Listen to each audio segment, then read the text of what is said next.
Fala galera intensiva, meu nome é Ivens, seja bem-vindo a mais um Questões Comentadas. Hoje, nossas questões comentadas de número 147. Ao todo aí, ó, já estamos completando quase 3 anos de vídeo, hein?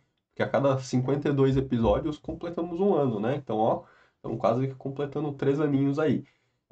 Já começa então deixando aquele joinha, aquele like aí no vídeo, que você sabe que me ajuda muito. Comentando o que vocês estão achando aí das questões, né? Tanto da prova de título quanto das questões do Enari.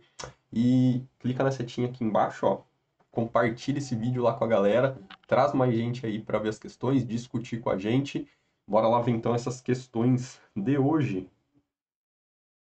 Ver aqui, ó. Hoje temos questões, né, da prova de título. Lembrando aí que no meio da semana estamos com as questões da prova de título e no fim de semana com as questões do Enari, né? Até o fim do mês aí. Então, a fisiologia respiratória explica as variáveis determinantes na troca gasosa de oxigênio e de gás carbônico, na busca da homeostase. Acerca da fisiologia respiratória, assinale a alternativa correta. Letra A. A hipoventilação alveolar promove aumento da PaCO2, mas não interfere na PaO2, que depende exclusivamente da capacidade de difusão do oxigênio. Vamos lá, deixa eu achar aqui o meu marcador, ó. A hipoventilação, deixa eu marcar aqui, ó. Hipoventilação promove aumento da PCO2? Sim, né? A ventilação ela é inversamente proporcional ao PCO2. Quando cai a nossa ventilação alveolar, aumenta o PCO2. Mas não interfere na PO2. Aí tá errado, né? Porque um dos mecanismos da hipoxemia, da queda do PO2, é a hipoventilação. Então, a hipoventilação interfere sim na PO2 e ela não depende, né, exclusivamente da difusão de oxigênio, né? Depende de outros fatores. B. Em casos de shunt, é comum, mesmo após a administração de mais oxigênio inspirado, a manutenção da PO2 reduzida. Então, lembrando que shunt, né, quando você tem aquele alvéolo, né, dando o exemplo do extremo do shunt, né, aquele alvéolo todo fechado, onde não entra ar, mas você tem a perfusão. E aí, essa aqui ela é verdadeira, ela é correta, porque é por isso que não funciona, né? Você colocar mais oxigênio, muitas vezes a PO2 não muda, nesses casos de shunt, né? Que é, por exemplo, uma síndrome do desconforto respiratório agudo, que o principal mecanismo é shunt ali, né? Principalmente quando é uma síndrome do desconforto respiratório agudo grave, você coloca mais oxigênio e a PO2 muda pouco. Por isso que a gente usa lá, por exemplo, a PIP para ajudar a abrir os alvéolos, porque esse alvéolo está preenchido com líquido ou ele está colapsado. Então, não adianta você aumentar a fração inspirada de oxigênio se não está entrando ar naquele alvéolo. Você pode pôr, né, 1 milhão de oxigênio, se o ar não entrar no alvéolo, não vai ter troca gasosa. Então, sim, né, em casos de shunt, é comum, mesmo após a administração de mais oxigênio inspirado, a manutenção da PO2 reduzida. Então, por enquanto, ficamos aqui ó, com a letra B. C. O transporte de oxigênio pela membrana alvéolo-capilar é aumentado de maneira inversamente proporcional à pressão alveolar de oxigênio, por aumentar a demanda. Então, ó, o transporte de oxigênio pela membrana alvéolo-capilar é aumentado de maneira diretamente proporcional à pressão alveolar de oxigênio. Porque quanto maior a pressão alveolar de oxigênio, maior a diferença de pressão entre o alvéolo e o capilar. E quanto maior a diferença de pressão, maior vai ser o transporte de oxigênio. Então, essa aqui está errada, porque não é inversamente, é diretamente proporcional.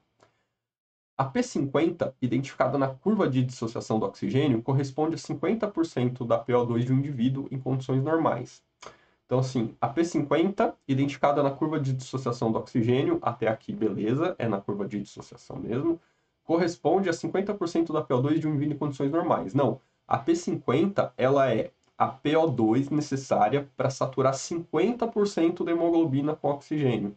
Então, a gente vai lá na curva de dissociação, vai no 50% de hemoglobina saturada com oxigênio, traça uma linha até a curva de dissociação e aí traça outra linha até a PO2. Então, essa é a P50, é a pressão, né, a PO2 necessária para saturar 50% da hemoglobina com oxigênio. Então, aqui está errada. E, enquanto a ventilação aumenta em direção às áreas mais dependentes do pulmão, a perfusão percorre o caminho oposto, reduzindo conforme se direciona para estas áreas. Aumenta a relação ventilação-perfusão. Então, ó, ventilação aumenta em direção às áreas mais dependentes do pulmão? Sim, né? Os alvéolos superiores, eles são mais expandidos, mas como eles já estão expandidos, eles ventilam menos, tem menos espaço para entrar ar. Os de baixo, né, o da área dependente, como eles estão mais colapsados, né, eles estão menos abertos, digamos assim, né, não estão colapsados, mas estão menos abertos, eles têm mais espaço para abrir, então eles ventilam mais. Legal. Agora, a perfusão percorre o caminho oposto, reduzindo conforme se direciona para essas áreas. Não, a perfusão ela tem um componente onde ela é mais presente nas áreas dependentes. Aí vai um adendo aqui. Nas provas, geralmente vai cair desse jeito, falando que a perfusão é maior nas bases, né? E de uma maneira geral a gente acredita nisso. Mas a gente tem estudos recentes mostrando que a perfusão ela não é totalmente gravidade dependente, né? Ela tem um componente onde ela fica ali mais próxima ao coração, na verdade. Então ela não é totalmente gravidade dependente, mas a gente vai falar que essa aqui está errada, né? Porque ela não reduz conforme direciona para a área dependente. De uma maneira geral, a gente acredita que ela aumenta conforme ela vai para a área dependente, tá bom? Mas essa é uma discussão fisiológica mais profunda, mais complexa. A gente passa muito superficial nessa discussão quando a gente lê lá, por exemplo, o West, e na época do West a gente nem sabia desse componente aí não gravitacional da perfusão, tá bom? Então ficamos aqui ó, com a letra B, pode colocar um certinho aí na sua prova, mais um pontinho aí perto do seu título ou da sua residência, né? Porque também cai essas coisas na prova de residência. Conhecer as propriedades básicas da mecânica da respiração e a atividade muscular envolvida no processo da respiração embasam a escolha de condutas apropriadas aos pacientes críticos. Sobre este assunto, assinale a alternativa correta. Vamos lá de baixo para cima agora. E fluxos inspiratórios mais elevados promovem passagem de ar com mais velocidade e, consequentemente, um fluxo mais laminar com baixa resistência. Então, fluxos inspiratórios mais elevados promovem passagem de ar com mais velocidade. Até aqui, beleza. Porém, se esse ar passa com mais velocidade, esse fluxo tende a não ser laminar, tende a ser um fluxo turbulento com maior resistência, né?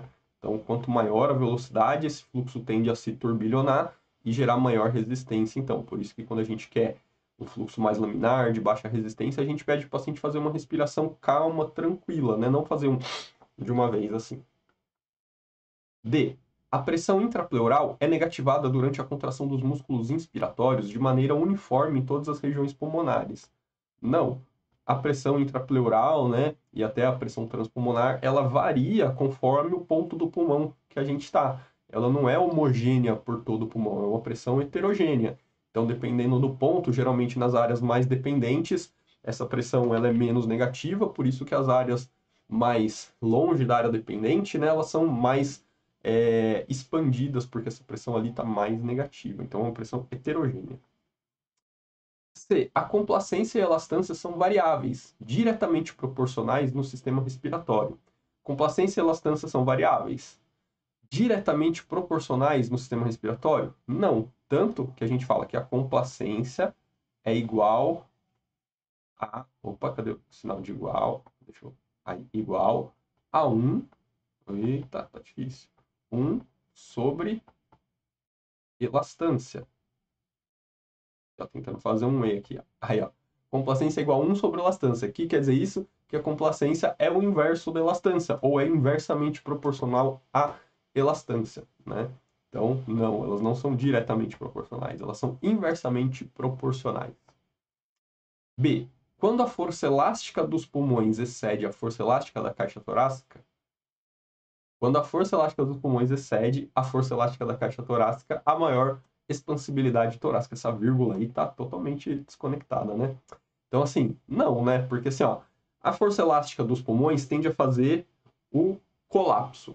A força elástica da caixa torácica tende a fazer expansão. O pulmão está tentando fechar e a caixa torácica tende a expandir. Se a força elástica do pulmão exceder a força da caixa torácica, a tendência é de colabar e não de expandir, né? Então, é errado. A excursão do diafragma pode aumentar conforme ocorre aumento da demanda ventilatória do indivíduo. Aí sim, né? Ocorre aumento da demanda ventilatória, quanto maior a excursão, maior o volume corrente gerado. Então, letra A. Conferindo o nosso gabarito, letra A, pode pôr mais um certo aí na sua prova, mais um pontinho aí perto do seu objetivo. Então, colocou certo, coloca também já um joinha aí nesse vídeo, curte esse vídeo, deixa o seu like aí.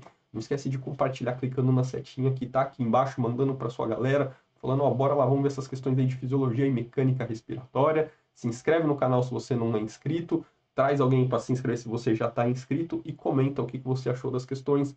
Ficou em dúvida, quer perguntar alguma coisa, quer adicionar alguma coisa, fiquem à vontade. Vocês têm muito a adicionar aí também para a gente, para melhorar o nosso entendimento das questões. Eu vejo vocês no próximo vídeo. Tá lá.